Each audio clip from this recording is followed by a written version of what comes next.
नमस्कार एस्पिरेंट्स, मैं हूं जितिन भारद्वाज और आपका स्वागत करता हूं एक नए और स्पेशल क्लास में। आज जो स्पेशल क्लास होने वाली है ये होगी उन लॉ से रिलेटेड जो कि इकोनॉमी में जाने जाते हैं। अब पिछले 2-3 सालों में ये यानी कि 2023, 2024, 2025 में 25 में तो ज़्यादा लॉज नहीं आए हैं, कुछ बिल्स आए हैं, लेकिन 23 और 24 में कुछ ऐसे एक्ट्स आए हैं जिसको रिपीटेडली देखा गया है न्यूज़ में। अब ऐसे ही लॉज के ऊपर यूपीएससी ने कई बार सवाल भी पूछा है, चलिए देखते हैं। लेकिन उससे पहले अगर आप इकोनॉमी से संबंधित कोई भी डाउट क्लियर करवाना चाहते हैं, कोई भी डाउट, तो ये मेरा अनअकैडमी का टेलीग्राम चैनल है। आप उसको ज्वाइन कर सकते हैं, क्यूआर कोड को स्कैन कर सकते हैं और वहां पर जाके मुझसे कोई भी सवाल हो, कोई भी इशू हो, अनअकैडमी से रिलेटेड आपको कोई कोर्स ज्वाइन करना हो, मेरी स्पेशल क्लासेस देखनी हो जो कि फ्री होती हैं सभी के लिए, सारे के सारे अनाउंसमेंट्स आपको वहां पर मिल जाएंगे। और हाँ, आज नहीं कभी भी आपको इकोनॉमी से रिलेटेड कोई भी क्वेश्चन हो, कोई भी डाउट हो, कुछ भी हो, आप यहां पर सीधा 24/7 ओपन है, आप मुझसे पूछ सकते हैं। अब हम आते हैं यूपीएससी के उस क्वेश्चन के ऊपर। ये 2 क्वेश्चंस मैंने सैंपल के तौर पे लिए हैं, ठीक है। इसके अलावा भी बहुत सारे क्वेश्चंस हैं, लेकिन टाइम को सेव करते हुए हमें ये चीज ध्यान रखनी है कि हम सिर्फ आइडिया लें, ना कि टाइम वेस्ट करें। 2017 का ये क्वेश्चन है। ये क्वेश्चन पूछा जाता है प्रोहिबिशन ऑफ बेनामी प्रॉपर्टी एक्ट, ट्रांजैक्शन एक्ट 1988 के ऊपर। हालांकि ये जो एक्ट है या फिर ये है, जो भी है, ये सब न्यूज में रहते हैं, ठीक है, करंट अफेयर से पूछे जाते हैं। एक्ट 1988 है, लेकिन 2016-17 में ये अमेंड हुआ था और काफी ज्यादा न्यूज में रहा था। इसके ऊपर ये क्वेश्चन पूछा गया है, ठीक है। अब ये बेनामी प्रॉपर्टी है तो ये इकोनॉमी से रिलेटेड है। 2025 यानी कि पिछले साल का प्रीलिम्स, वहां पर एक सवाल पूछा जाता है। सवाल पूछा जाता है मिनरल्स एक्ट से संबंधित। तीसरा स्टेटमेंट देखिए, ये जो एक्ट है ये है mines and minerals development and regulation act 1957। तो ये वो एक्ट है, ये प्रोविजन जो आप देख रहे हैं, राइट, जो कि न्यूज में था और इस वजह से यूपीएससी ने इसको पूछ लिया।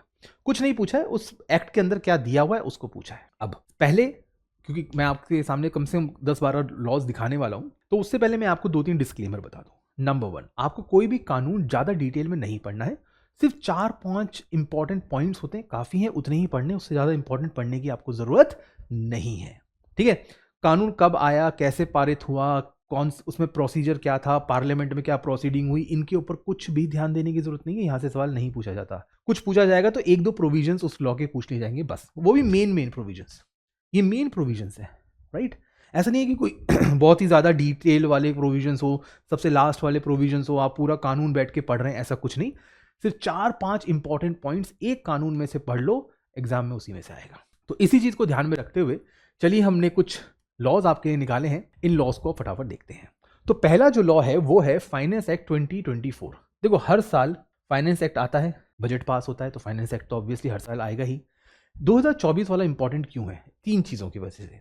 सबसे पहला तो यहां पर कैपिटल गेन टैक्स को कम कर दिया गया है। कैपिटल गेन टैक्स को कम, मतलब उसमें चेंजेस लेकर आए। Number 1, rationalisation. रैशनलाइजेशन का मतलब यह है कि पहले बहुत ही ज्यादा ये लॉ कॉम्प्लेक्स हुआ करता था, उसको अब सिंपल कर दिया है। लॉन्ग टर्म कैपिटल हो या फिर शॉर्ट टर्म कैपिटल हो, दोनों को ही बहुत ज्यादा इजी कर दिया गया है, ताकि जल्द से जल्द और अच्छे से अच्छे टैक्स कलेक्शन किया जा सके, right. Changes in the holding period criteria for certain assets. कुछ चीजें आप कितने सालों तक रख सकते हैं, इसके ऊपर भी चेंजेस लेकर आए हैं। Tax treatment of debt mutual funds and market linked instruments, उनके अंदर भी इन्होंने चेंजेस किया है। कस्टम ड्यूटी को चेंज किया गया था।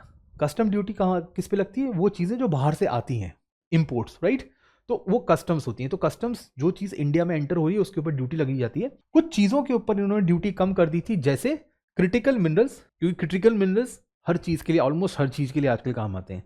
ये जो पीछे डिजिटल बोर्ड आप देख रहे हैं, ये हो, चाहे फिर आपका मोबाइल फोन हो, लैपटॉप हो, एयर कंडीशन हो, कुछ भी हो, क्रिटिकल मिनरल्स काम आते हैं। और इलेक्ट्रॉनिक कंपोनेंट्स के ऊपर कस्टम ड्यूटी कम कर दी गई है, ताकि इन चीजों का प्रोडक्शन इंडिया में ज्यादा हो पाए। इससे मैन्युफैक्चरिंग बढ़ेगी, मेक इन इंडिया बढ़ेगा, ईवी सेक्टर, सेमीकंडक्टर को काफी ज्यादा सपोर्ट मिलेगा। हाल ही में आपने देखा होगा, हमारे प्रधानमंत्री जो है वो विदेश यात्रा पे गए और वहां पे जाके उन्होंने एक डील साइन करी है। अब आप फटाफट, अगर आप करंट अफेयर को पढ़ते हैं तो फटाफट मुझे कमेंट बॉक्स में बता दीजिए कि कहां पर जाके हमारे प्रधानमंत्री ने, किस कंट्री के साथ एक ऐसी डील साइन करी है जिससे सेमीकंडक्टर बनना हमारे देश में और ज्यादा इजी हो जाएगा। जी हाँ, मैं बता देता हूं, वो कंपनी जो इंडिया की तरफ से साइन करी गई है वो है टाटा, लेकिन आपको बताना है वो कौन सी कंट्री है। तीसरा जो सबसे इंपॉर्टेंट है वो है डायरेक्ट टैक्स रिफॉर्म्स। इसमें कुछ नहीं किया गया था, डायरेक्ट टैक्स को सिंप्लीफाई कर दिया गया था, राइट। स्टार्टअप्स और एमएसएमई यानी small micro and medium enterprises के लिए काफी कुछ इजी कर दिया गया था, और टैक्स एडमिनिस्ट्रेशन को भी इजी कर दिया गया था। अगला लॉ है हमारा बैंकिंग लॉ अमेंडमेंट एक्ट 2024। अब बैंकिंग लॉ अमेंडमेंट एक्ट में ब्रॉडली 4 पॉइंट है। नंबर 1, अब कस्टमर्स जो हैं वो अपने अकाउंट में 4 नॉमिनीज रख सकते हैं। पहले एक होता था, राइट, अब 4 नॉमिनी, अपने पीछे 4 नॉमिनीज को छोड़ के जाएगा कोई। इंप्रूव्ड कॉर्पोरेट गवर्नेंस, यानी कि दूसरा पॉइंट है improved corporate governance. Improved corporate governance का मतलब होता है कि यहां पर जो कॉर्पोरेट यानी कंपनीज के अंदर बैंक रिलेटेड प्रोविजंस जो होते हैं उसको थोड़ा इजी बनाया जाए। कंपनीज और बैंक के बीच में जो रिलेशनशिप होते हैं उसको इजी बनाया जाए। कंपनीज की ऑडिटिंग अच्छे से की जाए, उसकी रिपोर्टिंग अच्छे से की जाए, right. Better accountability of bank boards, और वो बैंक्स जो कंपनीज एक्ट में, प्राइवेट बैंक्स बेसिकली, यहां कौन से बैंक की बात हो रही है? प्राइवेट बैंक, क्योंकि सरकारी बैंक तो लॉ ऑफ पार्लियामेंट से बनते हैं। तो जो प्राइवेट बैंक्स होते हैं जो कंपनीज एक्ट में है, उन बैंक्स के ऊपर कंपनी एक्ट के जो कॉर्पोरेट गवर्नेंस होता है उसको अच्छे से इंप्लीमेंट किया जाए। Investors protection, enhance depositor protection mechanism. कोई भी डिपॉजिटर है जो कि पैसा लगाता है किसी बैंक में, डिपॉजिट करता है, सेविंग्स अकाउंट खोलता है, करंट अकाउंट खोलता है, ऐसे इन्वेस्टर को प्रोटेक्शन और ज़्यादा मिलना चाहिए। अगर बैंक बंद हो जाता है या बैंक दिवालिया हो जाता है, बैंक में किसी तरह का करप्शन मिलता है, कुछ भी होता है, क्योंकि अभी रिसेंटली आपने एक केस सुना होगा, IDFC फर्स्ट बैंक का आपने केस सुना होगा, HDFC का बैंक का केस सुना होगा, तो जो पब्लिक होती है वो पैनिक हो जाती है। तो उन पैनिक से निकालने के लिए ये प्रोविजन रखा गया है। Encourage modernization of banking services, ये तो बहुत बेसिक सी चीज़ है, ये तो होना भी चाहिए। अगला कानून है हमारा GST amendment under finance act 2024। तो GST के कुछ प्रोविजंस को हमने अमेंड किया, चलिए देखते हैं क्या है। पहला ये है input service distributor, right, improved mechanism of distributing input tax credit. अब सबसे बड़ी बात, इनपुट टैक्स क्रेडिट क्या होता है? अगर मैं कोई चीज बनाता हूं, मान लीजिए मैं ब्रेड बनाता हूं, राइट, तो ब्रेड बनाने के लिए मैंने लिया है आटा, आटे के ऊपर मैंने GST दे दिया, क्योंकि मैं आटा खरीद रहा हूं, तो मैंने आटा खरीदा तो मैंने GST पे करा। अब मैं उस आटे से बना रहा हूं ब्रेड, अब जब मैं ब्रेड बेचूंगा तो मैं उस पर GST लगाऊंगा, राइट। तो जो मैंने GST दिया है और यहां से जो मैं GST कलेक्ट करूंगा, राइट, तो कहीं ना कहीं मुझे दोनों के बीच में बेनिफिट मिलना चाहिए। ऐसा तो है नहीं कि मैं यहां GST भी दे रहा हूं और वहां जो मैं टैक्स कलेक्ट कर रहा हूं वो भी मैंने सरकार को दे दिया, तो जो उधर से आया वो सरकार को चला गया, इधर मेरी जेब से चला गया। तो इनपुट के अंदर, क्योंकि ब्रेड बनाने में आटा एक इनपुट है, तो इनपुट के अंदर जो GST दिया जाता है बिजनेस द्वारा, वो उसको रिक्लेम कर सकते हैं, वो सरकार से कह सकते हैं कि ये हमें रिटर्न कर दो, सरकार वो रिटर्न कर देती है, वरना डबल काउंटिंग हो जाएगी, राइट। तो उसको ईजी बनाने के लिए इस प्रोविजंस में काफी सारे, राइट, इंप्रूवमेंट किए गए हैं। वो ये किए गए हैं कि जो इनपुट टैक्स क्रेडिट होता है वो हर ब्रांच पर डिस्ट्रीब्यूट अच्छे से किया जाए। हर ब्रांच का मतलब है हर एरिया की एक ब्रांच होती है, स्टेट लेवल पर ब्रांचेस होती हैं। Strict GST compliance for online platform. कई बार ऐसा देखा गया है कि जो ऑनलाइन वेबसाइट्स होती हैं, डिस्ट्रीब्यूटर्स होते हैं, ई-कॉमर्स वगैरह होते हैं, वो GST को सही ढंग से भरते नहीं है, राइट, तो उनके ऊपर कड़ी निगरानी रखी जाए, ये भी इसमें आया था। Anti tax evasion measures, data integration, invoice tracking. Invoice tracking बहुत जरूरी है। मैंने किसी का बिल बनाया, राइट, वो बिल अगर रजिस्टर्ड ही नहीं हुआ या फिर वो बिल सिस्टम में आया ही नहीं, तो टैक्स की चोरी हो सकती है, राइट, उससे टैक्स इवेजन किया जा सकता है। तो कोई भी सामान बिके तो उसका बिल बने तो बिल रिकॉर्ड हो और गवर्नमेंट को पता चले, ये चीजें इस एक्ट में रखी गई थी। चलिए अगला आता है डिजिटल पर्सनल डेटा प्रोटेक्शन। काफी ज्यादा न्यूज में रहता है ये लॉ, और पहले भी काफी ज्यादा ये न्यूज में था। पहला, कोई भी कंपनी अगर आपका डेटा लेती है तो वो आपसे पहले कंसेंट मांगेगी। कोई भी कंपनी, चाहे फिर वो ऑनलाइन काम कर रही है या ऑफलाइन काम कर रही है, वो आपसे पहले आपका कंसेंट लेगी। Company is responsible for safe handling. आपका डेटा वो कंपनी बेचेगी नहीं। ऐसा नहीं है कि आपसे डेटा लिया और पूरी दुनिया में भेज दिया, आपकी फोटोग्राफ्स, आपका आधार, आपका ईमेल, आपका मोबाइल नंबर, आपका एड्रेस, नहीं। Establish for grievance redressal and penalties. अगर किसी को शिकायत है तो उसका मैकेनिज्म क्रिएट किया गया, और अगर शिकायतें सही साबित होती हैं तो पेनल्टी लगाने की भी बात की गई। और लास्ट है government can regulate transfer of sensitive data abroad. कि गवर्नमेंट चाहे तो वो इंडिया में कलेक्ट किया गया डेटा जो इंडिया के बाहर जा रहा है, क्योंकि अगर आप Facebook, Meta, right, Instagram, WhatsApp, ये चीज़ें यूज़ कर रहे हैं तो आपका डेटा इंडिया से बाहर जा रहा है, तो गवर्नमेंट चाहे तो उस डेटा को बुला सकती है, मंगा सकती है, बाहर जाने से रोक सकती है। ये भी आपके इस digital personal data protection framework में लिखा हुआ है। अगला जो लॉ है वो है IBC यानी इंसॉल्वेंसी बैंकरप्सी कोड। क्या होता है? इंसॉल्वेंसी का मतलब होता है जब कोई आदमी या कोई कंपनी ये कह दे कि मेरे पास देने के लिए पैसा नहीं है, मेरे पास लौटाने के लिए पैसा नहीं है, उसे हम कहते हैं इंसॉल्वेंसी। उसी चीज को अगर कोर्ट साबित कर दे, कोर्ट ऑफ लॉ अगर कानून उसको कह दे कि हाँ भाई इस आदमी के पास पैसा नहीं है, इस कंपनी के पास पैसा नहीं है, तो उसको बैंकरप्ट घोषित कर दिया जाता है। दोनों में यही डिफरेंस है। इसके अंदर चेंजेस लेकर आते हैं 2025 में, ये बिल है तो इसके ऊपर चेंजेस आया है। पहला, फास्टर रेजोल्यूशन दिया हुआ था 330 दिन में कि 11 महीने के अंदर अंदर हो जाना चाहिए, लेकिन अगर सच में आप देखेंगे तो 11 महीने की जगह 3-3 साल लग जाते हैं। तो अब जल्दी कर, उसको जल्दी किया जाना चाहिए।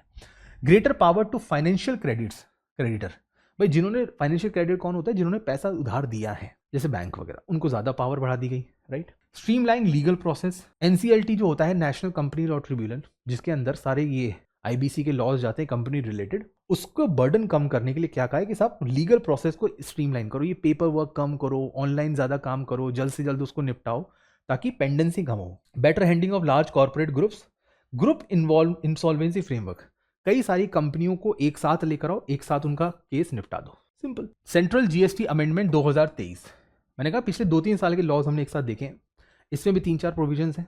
पहला, जीएसटी को रैशनलाइज किया जाए और जहां भी हो सके प्रोसीजर और पेनल्टीज पे ध्यान दिया जाए। प्रोविजंस फॉर ऑनलाइन गेमिंग, इनको जीएसटी में ले आओ, कसिनोज को ले आओ, हॉर्स रेसिंग, टैक्सेशन, इन सब के ऊपर भी ध्यान दो। बहुत सी भाई यहाँ ही तो ब्लैक मनी जा रहा है। और अभी तो आपको पता ही होगा कि वो जो ऑनलाइन बेटिंग गेम्स हुआ करते थे, ड्रीम 11, माई रमी सर्कल, वो सब बंद कर दिए सरकार ने। इंप्रूव्ड इनपुट टैक्स क्रेडिट, यहाँ भी वही चर्चा की गई है जो बाद में भी जाके जीएसटी में लागू किया गया था कि इनपुट टैक्स क्रेडिट को और ज़्यादा स्ट्रीमलाइन करना पड़ेगा। Important for indirect tax reforms and GST administration. GST administration जो होता है, जिसे आपने कई बार एक नाम से सुना होगा, टैक्स टेररिज्म।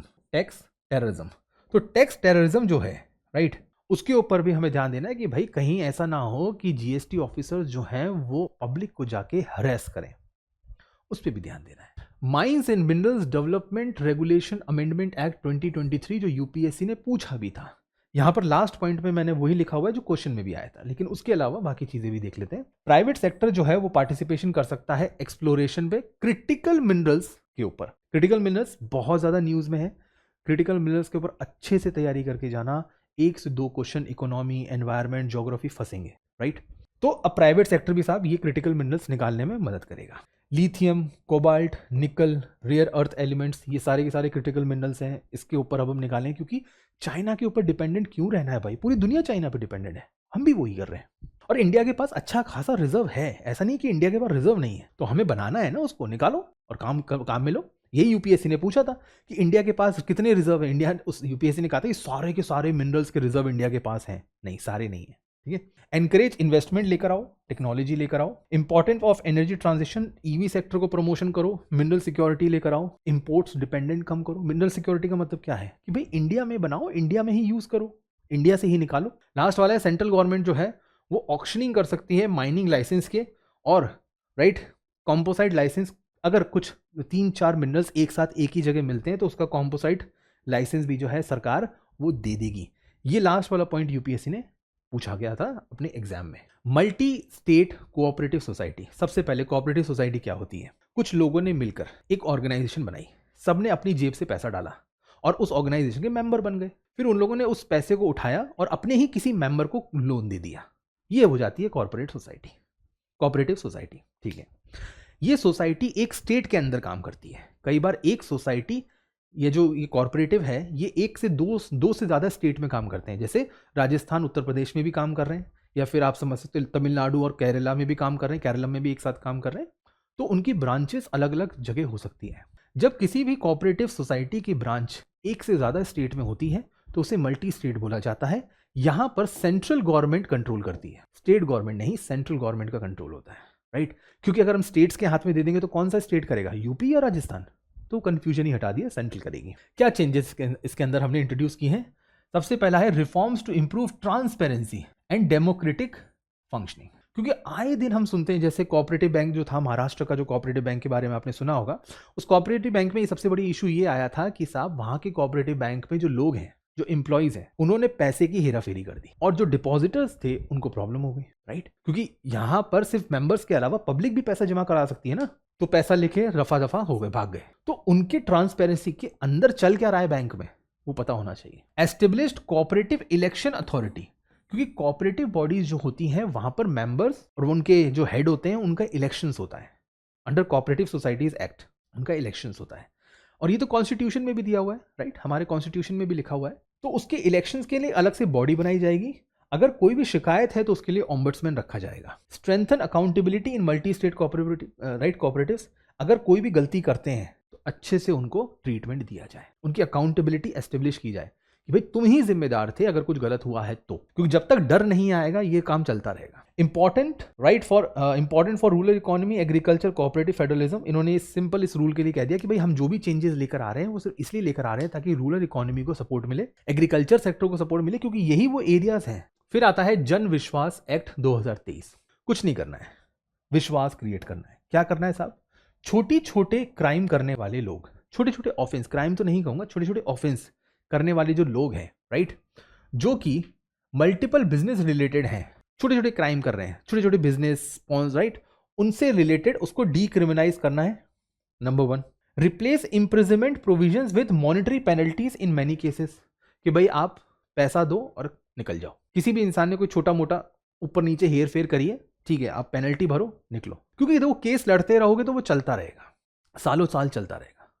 अभी अडानी ने क्या करा यूएस के साथ, फटाफट पेमेंट करा, रफा दफा case. Replaced imprisonment, right, aims to improve ease of doing business. क्यों? क्योंकि देखो क्या होता है, कुछ चीजें ऐसी हैं जो इंडिया में इलीगल है लेकिन दुनिया भर में वो लीगल है। तो कोई भी बिजनेस जो दुनिया में काम करके इंडिया आता है, यहां पर हमारा बिजनेस खोलता है, कई बार ऐसा होता है कि वो ऐसी प्रैक्टिसेस कर देते हैं जो इंडिया में चलती नहीं है, इंडिया में गलत मानी जाती है। तो अगर उनसे ऐसी कोई गलती हो जाती है तो छोटी मोटी पेनल्टी ले लुआ के खत्म करो, राइट। यहाँ कोई ऐसा तो है नहीं कि क्रिमिनल है वो हार्डकोर क्रिमिनल्स हैं, राइट, कि कोई मर्डर वगैरह कर रहे हैं, बंदूकें चला रहे हैं, ड्रग्स ट्रैफिकिंग कर रहे हैं, राइट, ह्यूमन ट्रैफिक, ऐसा कुछ भी नहीं है, माइनर क्राइम्स है। तो ईज ऑफ डूइंग बिजनेस होगा, क्योंकि अगर ये छोटे छोटे कानून जो है फालतू की पेनल्टीज हमने उनके ऊपर लगाई, हम हटा देंगे, जल्द से जल्द रिजॉल्व कर देंगे, तो हमारे ईज ऑफ डूइंग बिजनेस आएगा और केस का जो फियर है उन लोगों के अंदर वो भी कम हो जाएगा। Encourage trust based governance and compliance reforms, यानी कि सरकार और जो प्राइवेट कंपनीज है उनके बीच में ट्रस्ट क्रिएट होगा। सिंपल सी बात है। देखो मैं आपको एक छोटा सा उसूल बताता हूँ। एक आदमी है, बाइक चला रहा है बिना हेलमेट के, पुलिस ने रोका, पुलिस ने कहा कि भाई हेलमेट कहाँ है, मैं भूल गया, ये हो गया, वो हो गया, ऐसे वो 50 तरह के बहाने बनाएगा। अब ऐसे बहानों से बचने के लिए, राइट, क्या होता है, सरकार ने कहा कि भाई देखो पब्लिक है, गलती करती है। अब इसका मतलब ये तो नहीं है कि उसको उठा के 1 महीने के लिए जेल में डाल देंगे, ऐसा तो नहीं उसको तिहाड़ जेल में डाल दिया 1 महीने के लिए कि हेलमेट नहीं पहन रखा था। कुछ नहीं, आप फाइन पे करो और अगली बार हेलमेट पहनो, खत्म। या फिर और भी रीजंस होते हैं, आपको पता है। Then comes telecommunication act 2023। पुराना जो एक्ट था इंडियन टेलीग्राफ एक्ट, उसको हटा दिया गया है क्योंकि ये वाला एक्ट अब 2026 में काम ही नहीं कर रहा है। Legal framework for telecom services, spectrum allocation and satellite communication, क्योंकि आपको पता है एक बहुत साल पहले 2G स्कैम हुआ था। 2G स्कैम में जब हुआ था तब सबसे बड़ा सवाल यही था कि जो ऑक्शनिंग की गई है स्पेक्ट्रम की, वो गलत तरीके से की गई है और वहां पर पैसा खाया गया है, किकबैक किया गया है। तो ऐसी प्रॉब्लम वापस ना हो, इसीलिए हमें कानून को बदलने की जरूरत थी। Administrative allocation of spectrum, right, कि सरकार खुद उसको बांट सकती है। Important of 5G roll out, digital infrastructure and telecom sector reforms. तो बेसिकली ये जो लॉ है ये इसीलिए लाया गया था क्योंकि 1885 का जो लॉ था वो इतना ज़्यादा पुराना हो गया है कि अब वो हमारे देश में किसी भी काम का नहीं था। कानून जो है वो वक्त और सोसाइटी के हिसाब से बदलते रहने चाहिए। फिर आते हैं हम कंपटीशन एक्ट, कंपटीशन कमीशन का एक्ट है, बेसिकली 2023 का है।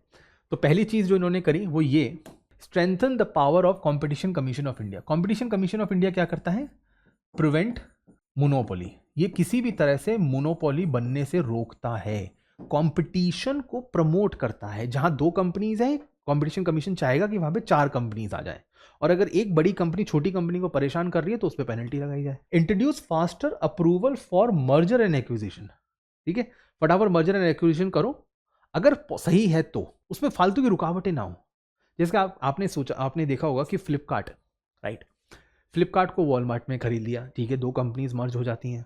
फिर आपने देखा होगा एक कंपनी को दूसरी कंपनी खरीद लेती है, जैसे सुजुकी ने मारुति को खरीदी, तो बहुत पहले की बात है। तो कुछ कंपनीज ऐसी होती हैं जो एक दूसरे को खरीदती हैं। अब कंपटीशन कमीशन क्या करता है, वो ये देखता है कि कहीं एक दूसरे को खरीदने में इन्होंने कोई रूल्स एंड रेगुलेशंस तो नहीं तोड़े हैं, कहीं ये 2 कंपनी मिलकर एक हो जाएं और एक होने के बाद कहीं वो मोनोपोली तो नहीं बन जाएगी। तो वो कुछ रुकावटें लेकर आता है। तो वो रुकावटें कई बार पेपर वर्क हो जाती है, एडमिनिस्ट्रेटिव डिले हो जाता है, उसको हटा दिया गया है। इंट्रोड्यूस फास्टर अप्रूवल हो गया। Added regulation for digital platforms and anti competitive practice in digital economy. तो पहले competition commission act digital platform पर e commerce, websites, right, online trading, इन चीज़ों पे ज़्यादा ध्यान नहीं दे पाता था कि उसकी पावर्स लिमिटेड थी। अब उसकी पावर्स को इस लेवल पर भी एक्सटेंड कर दिया गया, या वो इनके ऊपर भी केस कर सकता है। Then comes important, right, important for controlling monopolies and ensuring fair market competition. तो ये जो ऑब्जेक्टिव है लास्ट वन, ये ऑब्जेक्टिव है क्योंकि ये कानून बनाया गया है। Then we come to the last one, ये हमारा लास्ट वन है, जन विश्वास, राइट। आई थिंक ये मैं ऑलरेडी करा चुका हूँ, okay, it's just a repetition. तो अगर आप अभी भी अनअकैडमी के लर्नर नहीं हैं, राइट, तो मैं चाहूँगा कि आप जल्द से जल्द इसको ज्वाइन कर लें। अगर आप 2027, 2028 या उसके बाद का यूपीएससी तैयार कर रहे हैं, तो आप हमारे बहुत सारे प्लान्स ज्वाइन कर सकते हैं जो कि 2299 से स्टार्ट होते हैं, जिसमें आपको 18 महीने तक का एक्सटेंशन मिल सकता है। इसके लिए आपको एक छोटा सा सब्सक्रिप्शन लेना पड़ेगा जो कि है 833 अ मंथ। फिर है अलग अलग ड्यूरेशंस, राइट, 9 से 9, 12 से 12, 18 से 18 महीने के अगर आप प्लान्स लेना चाहते हैं तो अलग अलग रेट्स पे ही आपको यहाँ पर मिल जाएंगे। ये 22 मई को है और ये सच में एंड हो जाएगा, राइट। अगर आप सी सेट से परेशान है, आने वाले सी सेट एग्जाम में आपको पता नहीं चल रहा कि सी सेट निकल नहीं रहा है, सर मेरे तो 66% मार्क्स भी नहीं आ रहे हैं वगैरह वगैरह, अगर 33% मार्क्स भी नहीं आ रहे हैं, तो कोई बात नहीं, हमने आपके लिए सी सेट की एक चीट शीट बनाई है जो कि एब्सोल्युटली फ्री है। नीचे डिस्क्रिप्शन में उसका लिंक दिया होगा, जाइए डाउनलोड कर लीजिए। फॉर्मूला, ट्रिक्स, टिप्स, सब कुछ इसमें आपको फ्री में मिल जाएगा। अगर आप अभी भी, कुछ दिन बचे हैं प्रीलिम्स के एग्जाम के लिए, अगर आप अभी भी चाहते हैं कि भाई कुछ और थोड़े से पेपर्स में और सॉल्व कर लेता हूं, तो ₹1 के रजिस्ट्रेशन पर आप एनरोल कर सकते हैं। 46 टेक्स्ट वहां पे अवेलेबल है, जितने चाहें उतने सॉल्व कीजिए, सारे के सारे सब्जेक्ट इसमें आपके कवर अप हो जाएंगे। एंड एट लास्ट, अगर आप अभी रिविजन्स देखना चाहते हैं, quickest possible, fastest, high quality revision करना चाहते हैं, तो ₹1 के, सिर्फ ₹1 के सब्सक्रिप्शन पर आपको जीएस और सी सेट का एक क्रैश कोर्स मिल रहा है। इस क्रैश कोर्स को आप अपना सकते हैं और फास्टेस्ट पॉसिबल वे में रिवीजन कर सकते हैं। तो अभी के अभी इसको एनरोल करना ना भूलें। एंड एट लास्ट, बहुत सारे बैचेस हैं अनअकैडमी पे एज पर योर नीड्स, चाहे फिर वो इंग्लिश हो, हिंदी हो, या फिर इंग्लिश के बैचेस, जिसमें मैं अभी हाल ही में जो मैं नीव के बैचेस भी ले रहा हूँ, वहाँ पर भी आप एनरोल कर सकते हैं और हमसे बहुत कुछ नया सीख सकते हैं और अपने आईएएस के ड्रीम को पूरा कर सकते हैं। तो आज के स्पेशल सेशन के लिए बस इतना ही। आई होप आपने बहुत कुछ सीखा होगा और ये क्वेश्चंस आपके काम आएंगे प्रीलिम्स में ज़्यादा से ज़्यादा मार्क्स लाने के लिए। Thank you very much and all the very best.